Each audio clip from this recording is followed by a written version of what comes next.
the Habshil Money Transfer Agency. It's about between 200 and 300, that's the average.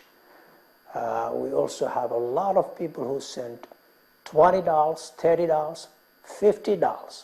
In all, more than $215 million in U.S. remittances went to Somalia last year. Now, without cash transfers, Somali community leaders worry about the future for Somalia's children. Farah Mohammed and his group have been building a school with donations from Somali immigrants. The school will definitely stop. There is no way that we can build this school and can do anything. There is a huge, large number of Somali kids that are just growing up.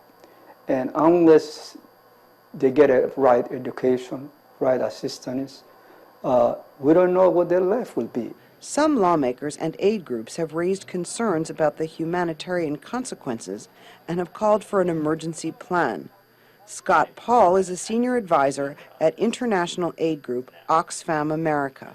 And perhaps most importantly, there are communities of Somali refugees in Ethiopia and in Kenya that have no other way to support themselves. And if these companies close down, those refugee camps and refugee communities are going to be in severely dire straits, maybe even worse off than people in Somalia. Congressman Keith Ellison, who represents Minnesota, also said a disruption in remittances would cause greater security risks.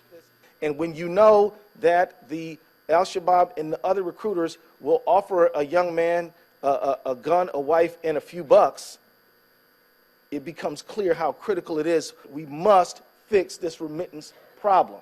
The Treasury Department says officials recognize the importance that remittances play in Somalia and are working across the government to consider different options to address the issue.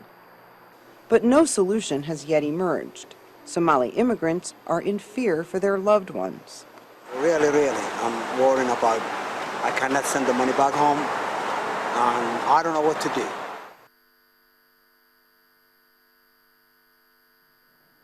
And to some good news concerning relations between the United States and Somalia. U.S. President Barack Obama has nominated the country's first ambassador to Somalia since the early 1990s. Now, this is highly significant because decades ago, the United States pulled its diplomatic staff out of Somalia following an ill-fated intervention in the Battle of Mogadishu back in 1993. The U.S. State Department said the nomination of career diplomat Catherine Donani signals the deepening relationship between the two countries. Somalia is attempting to rebuild after 2 decades of civil war and lawlessness triggered by the overthrow of President Siad Barre back in 1991.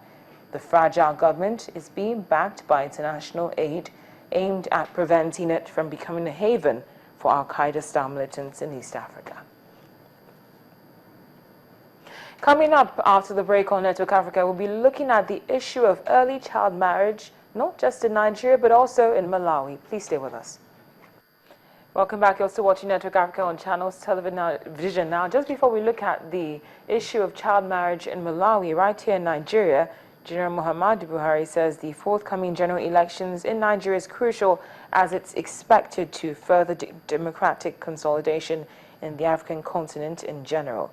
General Buhari, who was speaking during a lecture at Chatham House in London, explained that his priority, if elected as president, is to go tough on the terrorist group Boko Haram and tackle general insecurity in the country. The APC candidate also promised to tackle corruption by blocking all channels of wastage in the economy and ensuring that corrupt persons are not appointed to serve in his government.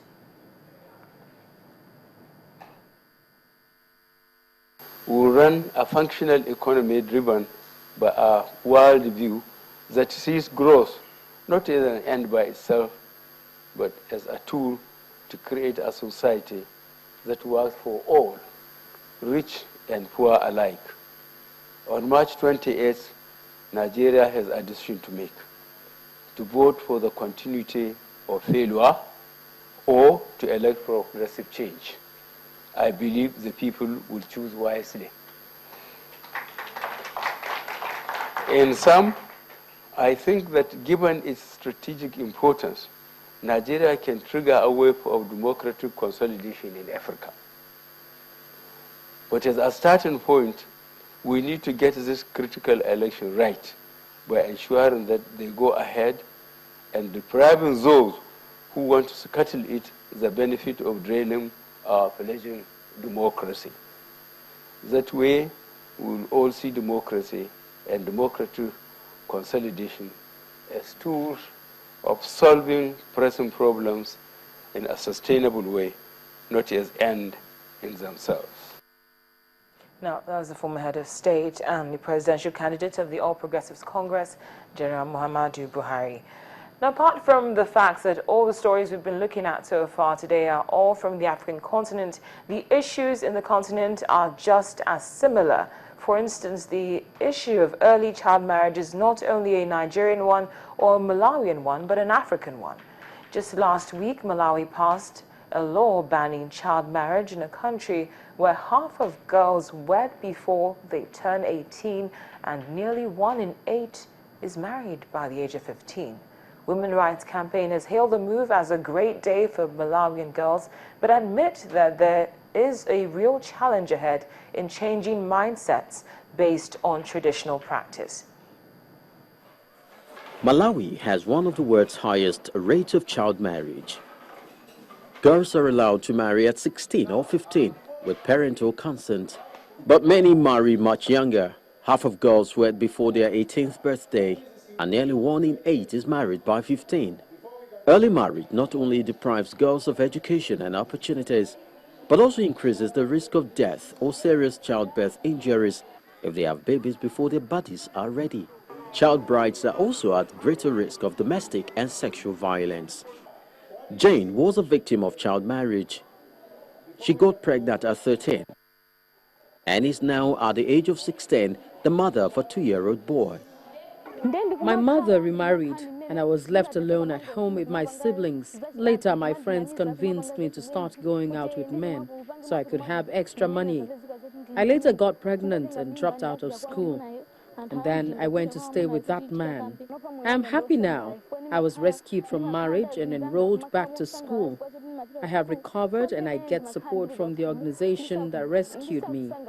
Even my health has improved a lot. Jane was rescued from her husband by a local NGO called the Girls Empowerment Network and has returned to school. Her teachers say she is visibly traumatized, but is adjusting well. When she started school here, at first she was shy, but later on she started coping on with the other girls. And now she's doing very fine in class, and she's almost very hopeful that she passed the junior certificate exam. Women rights campaigners have hailed the new law as a great day for Malawian girls and said it would help boost development in one of the world's poorest countries.